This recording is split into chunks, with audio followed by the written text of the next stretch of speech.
11th రోజు జరగబోయే ఎలక్షన్లో కాంగ్రెస్ పార్టీ మరి నవీన్ యాదవ్ గారు ఎమ్మెల్యే కాబోతున్నారు.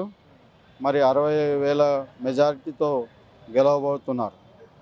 అంటే వాళ్ళంటూ ఏదైతే ఉన్నాయో పథకాలు కూడా ఓన్లీ కాంగ్రెస్ వాళ్ళకే వెళ్తున్నాయి, బయట వాళ్ళకి రావట్లేదు, బీఆర్ఎస్ వాళ్ళకి అని చెప్పేసి వాళ్ళు ప్రచారం చేస్తారు. దానిపైన మీరు పథకాల గురించి బీఆర్ఎస్ ప్రభుత్వం ఏదైతే చెప్తుందో అదన్నీ శుద్ధ అబద్ధం.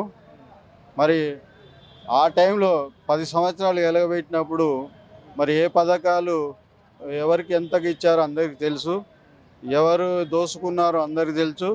కానీ మా ప్రభుత్వం ఇందిరమ్మ ప్రభుత్వం, రాబోయే ఈ ప్రభుత్వానికి మీరు అండదండగా ఉంటే అందరికీ, ప్రతి పేదవాడికి, పేద వర్గాలకు, కులాలకు, మతాలకు సమాన హక్కులుగా ఇస్తారని నమ్ముతున్నాను. మీకు ఒక ఉదాహరణ చెప్తాను. కాంగ్రెస్ పార్టీ ఇప్పుడు రూలింగ్లో ఉంది. తప్పకుండా ప్రజలందరూ మైండ్ అంతా ఒకటే, అభివృద్ధి పథకాలు అందుకోవాలంటే కాంగ్రెస్ ప్రభుత్వాన్ని వేయాలని కొంతమంది ఏదైతే కాంగ్రెస్ ప్రభుత్వం ఏదైతే అమలు చేస్తున్న పథకాలు రాబోయే కాలంలో మరి ఏదైతే రాహుల్ గాంధీని ప్రైమ్ మినిస్టర్ చేయాలని అందరూ అనుకుంటున్నారు. కాబట్టి కాంగ్రెస్ ప్రభుత్వాన్ని మరి నవీన్ గారు చేసిన అభివృద్ధి అంటే సంక్షేమ కార్యక్రమాలు, ఆయన యొక్క ఆర్గనైజేషన్ తోటి చాలామంది పేదలకు ఎన్నో ఉపయోగకరమైన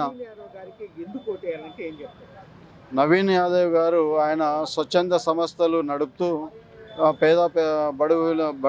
బడుగు బరిగిన వర్గాలకు, మైనార్టీలకు అండదండగా నిలుచుతూ ఈ జూబ్లీ హిల్స్లో ఎన్నో కార్యక్రమాలు చేపట్టడం జరిగింది. వారు తప్పకుండా మరి గెలిచిన తర్వాత ఇంకా మరి ఎన్నో పథకాలను, ఎన్నో సంక్షేమ కార్యక్రమాలు ఆయన స్వతహాగా చేయడానికి ఆయన దగ్గర స్తోమత ఉంది. ఆయన చేస్తారు. ఆ నమ్మకం అంతా మొత్తం జూబ్లీ హిల్స్ ప్రజానీకానికి నమ్మకం ఉంది.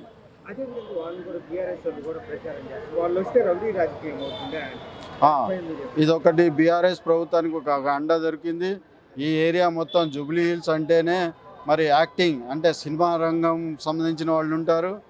సినిమా రంగం అంటే ఒకళ్ళేమో ముసలోళ్ళ పద్ధతిలో వస్తారు, ఒకళ్ళేమో జింపాలు వేసుకొని వస్తారు, ఒకళ్ళేమో మరి హీరోలాగా వస్తారు, ఒకళ్ళేమో అడుక్కు తినేవాళ్ళలాగా వస్తారు. అంటే క్యారెక్టర్ సంబంధించిన ఏరియా. మరి ఆ క్యారెక్టర్తో ఉన్న జుట్టుతో వస్తే గుండాలనుకుంటే అది చాలా తప్పు. కేసీఆర్ మరియు హరీష్ రావు మరి ఎవరైతే ఈ మాట అంటున్నారో వారు ఈ మాటను ఉపశమించుకోవాలి. మీరు కాకపోతే సినీ రంగాన్ని మీరు ఎగ్నెస్ట్గా ఉన్నట్టు మేము భావిస్తాం.